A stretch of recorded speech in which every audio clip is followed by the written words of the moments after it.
Hello everyone and welcome to Cinderful Gaming. I hope you're all doing well, I hope you're all staying safe, and most of all, I hope you're all fighting that war against the grey. Today's video is a Black Library review. In today's video, we'll be taking a look at one of the many publications brought out by Black Library and giving you our thoughts on the book, audio drama, whatever it happens to be.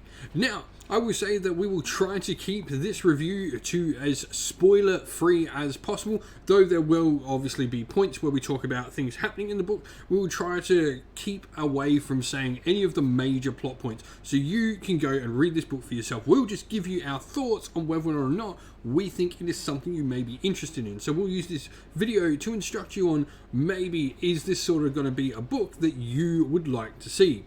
With that all said and out the way, let's get cracking on. Let's talk a little bit about the book that we have reviewed this time. In today's video, we are going to review Gloomspite by Andy Clark. And as always, I love listening to the audio versions while I paint, while I do some other hobby, and this one was narrated by Harry Myers. I don't think I've listened to anything by Harry Myers yet. I might have. If I have, I'm sorry, I don't remember the name. But this was really well narrated. Now, Gloomspite is a novel that came out a little while ago, but it has finally received an audible version, an audio version, so I've finally managed to have a listen to it. And I will say I was thoroughly impressed. This is a really fun novel. We'll get into the review proper, but I want to say it was really well narrated. I love the goblin voices that Harry Myers was able to produce in this. I love when they're really able to sort of get right into those voices of those weird and wacky creatures in the novels. Really solid narration. All the characters sounded completely different and really did a good job at making me know which characters were talking when. With that said, let's get cracking on and let's check out Gloomspite by Andy Clark. Alright, so setting the scene. Gloomspite begins with us joining the action as a group of mercenaries called the Swords of Sigma are trying to stop their former leader who put on some wicked crown-like artifacts that they've discovered from a previous sort of heist, and he's become utterly corrupted by mutating in all sorts of weird and disgusting ways. And now he's sort of gone crazy from this mutation and he's slaughtering the townsfolk in the city they're in, or rather the town they're in, the smaller settlement in Akshi, the Realm of Fire. And so they have to unfortunately put down their former leader, and he dies in the flames of purification as the city folk burn him at the stake. In his dying throes, however, he gives a warning to his former comrades of destruction that will threaten the free city of Draconium, which is somewhat nearby.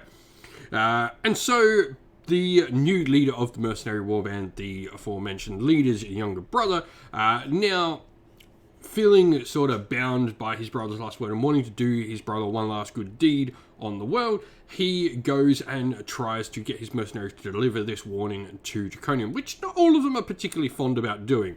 The mercenaries attempt to deliver this message, and what they find themselves thrown into is something far more sinister and dangerous than they ever thought. And instead of just delivering the message, they now must try and survive because the bad moon rises, and so to do with it, the Moon Clan grots. And so the book's purpose. Really, I think more than anything, it shows us just how dangerous and powerful the Moon Clan grots are. Now, goblins have always been this interesting thing in Warhammer, where they've sort of been, always a joke army. They're always hyped up on fungus brew, and all of this sort of stuff. And they've always had, these little cowardly things. But, this book does such a great job at showing the sort of corruption that the Bad Moon brings to the city as well, showing us how horrifying and it really does at times feel like it almost tries to lean into a horror aspect of the novel without truly getting there. It definitely does show you a horrifying scene of what happens when the Moon Clan grots and the Bad Moon itself leads the invasion.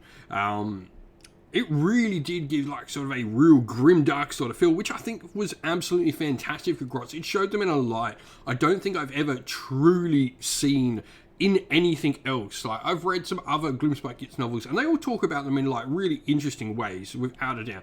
But this, I think, just hit on such a horrifying level, which was really fantastic and just showed you the sheer horror and the sheer dangerousness of the Gloomspite gets to the mortal realms and their other inhabitants. And so our main characters, the Swords of Sigmar, are without a doubt our main characters throughout the story. Now, I want to talk about each of them in turn. Now, first of all, Valen's Sword. This is the captain that dies right at the start of the book. And while I guess he's not a main character in the character that actually takes part in the story, his sort of lasting effects on how the others sort of act within the story is definitely something to consider. He has a massive part to play in the story without actually being alive within the story, which I think is really cool. I almost think it makes him continue to be part of that main sort of character group just because of how he affects everyone else. Now, Hendrik Sul is his younger brother, and this is the warrior that takes over the command of the Swords of Sigmar. He is not as confident and not as much of a people person as his older brother was, who was a former Free Guild soldier as well. But for me, he definitely is one of the more sort of noble. He really wants to have his brother's sort of last vision, his last words mean something in the world, and he's really drawn by this. Eleonora, I think, is without a doubt probably my favourite character in the entire story. She is a young, free Ironworld arsenal engineer, extremely smart and inquisitive, and just a little bit odd in how she does. She has to count everything. She has to make sure everything's perfect. She really does seem like a little bit of an odd character, which is really cool. She's really sweet and just such a lovely character. I felt so attached to her as a character. I wanted absolutely no harm to come to this poor little girl. She's younger. It does say, like, she's probably, you know, a teenager, young teenager at some sort of point. And speaking of that, we have Ramila Aiden, who is a warrior priestess of Sigmar. She sort of is a motherly figure to Eleonora throughout the story, which is really nice. She sort of, you know, blesses them with Sigmar. She's the healer of the group. The author did a really good job of making this party seem like it had, you know, that true sort of D&D group aesthetic to it. We then have Aelin Methril. She is a Waywatcher, a Wanderer's Waywatcher, which is really cool. She's sort of the next in command. She, from what we get, is a very old friend of Hendrik and Valen. She's known both of those two for quite some time. And it seems she has some sort of attachment to Valen as well throughout the story. Bartleman Cotran is a death wizard, much more wizened and old sort of character. He's sort of like the old, like, voice of reason within the story. We got Ramila, who's very pious and all that. He's much more sort of calm in how he sort of views his points. You've got sort of Aelin, who's sort of seen everything because she's an elf. And you've got Ramila, who is sort of much more pious in how everything is sort of done. And Bartleman is much more skeptical of everything, much more sort of wonders about everything, and doesn't sort of trust everything. Shev is probably the one of these characters that I think gets the least amount of screen time out of anyone other than Valen, and probably even less than Valen. He is a barbarian tribesman. There's not much more to him. He's a barbarian tribesman who they try and keep hidden throughout the city so he doesn't unnerve people. And then we have Boric Jorgensen, who is a Caradron Overlord warrior, and he's sort of stubborn. He's all in it for the gold all the time. And just, yeah, a little bit of, I guess, the sort of tank and the shooty dude within the ranks. Really cool character. He's very sort of, we've got to do this job, we've got to finish it. And he's probably the one, more than any of them, that really doesn't want to go deliver the message to Draconium at all. So, what does the book do well? And I talked about it a little bit more before, but it really does a great job at showing how dangerous and how horrifying the Moonclan Grots are. But more than anything, I thought the best part of the novel was definitely before the Grots ever come out, and showing that corruption of the Bad Moon to the city, showing like the weird and like terrible things that this moon is doing, and like how the corruption the Gloomspite gets is sort of starting before any of them have actually come out. This, I think, is the best part without the story, and I was absolutely hooked as soon as it started getting into this sort of corruption phase of the story. This is where it really hooked me, and I found it so interesting, just making them seem like this. It made the Gloomspite seem as horrifying as any Chaos Invasion I've read in any Black Library production, which I think was an amazing job done. Now, another thing it really does well as well is the part of your characters. It really does have a ton of different interesting and unique sort of characters and way they looked at the views and their all sort of their actions and how they do things.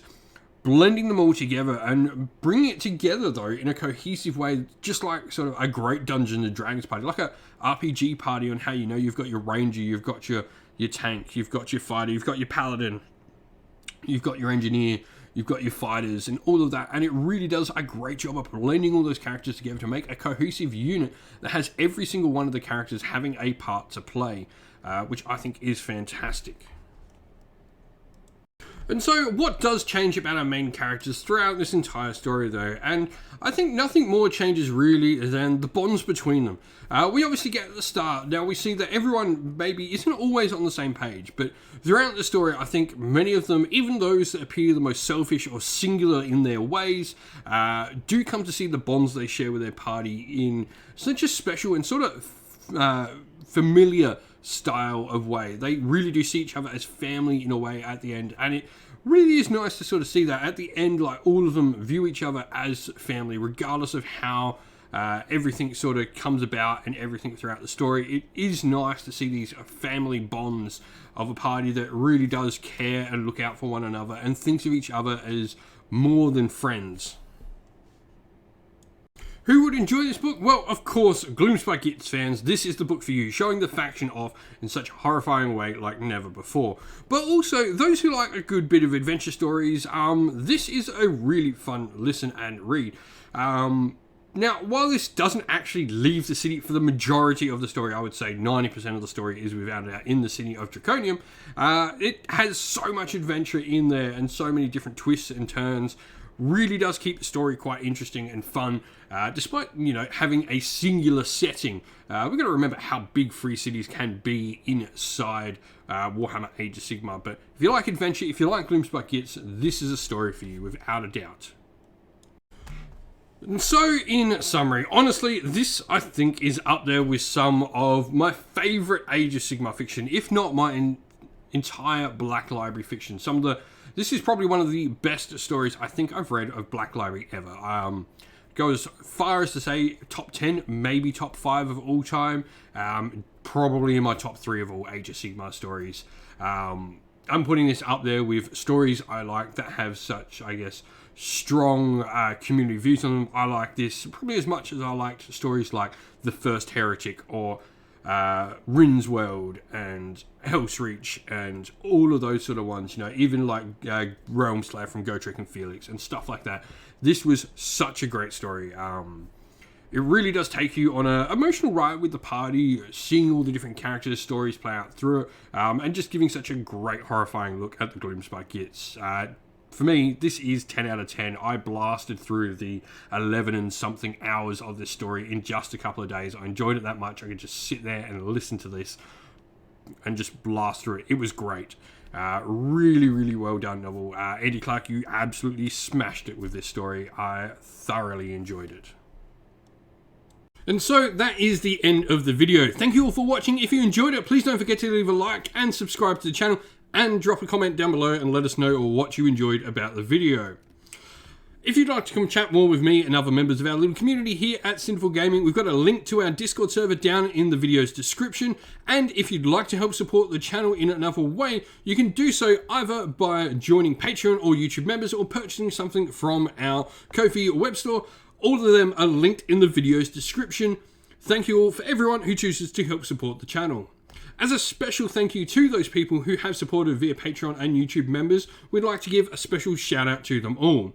So a shout out to our patrons Christian Weir, James, Soren, Greenskins Gaming, AJC, Kenny Lowe, Owler and Shop First, Andrew Bowen, Nathan Fee, The Rising Ape, Cure Dynamic, Agu, Anthony B, Anton Nielsen, JJ Austrian, Average Wargamer, Domir, Mark Harvey, James Cater, Dinah226, Derek, and GRP390. A special thank you to our YouTube members, Green Roots Gaming, Kenton Young, Chris Wallace, Ronya, Vinny, Lockloric, The Johnny84, David Ellsworth, Revenar, Wolfric Nick, Broken Chef, Ariana Edwards, Sean Scott, Pink Nico Fire, and Robin Mankiller as well. Lastly, a special shout out, first of all, to Lady Witchfox Art, who does all the amazing artwork for the channel you see, and to Xmorphic, who has done an amazing job at setting up our Discord server for her and making us have a nice place to content and to chat with all of our community. Thank you all for watching once again, everyone. Stay safe, stay well, and most of all, keep fighting that war against the Grey. Ciao for now.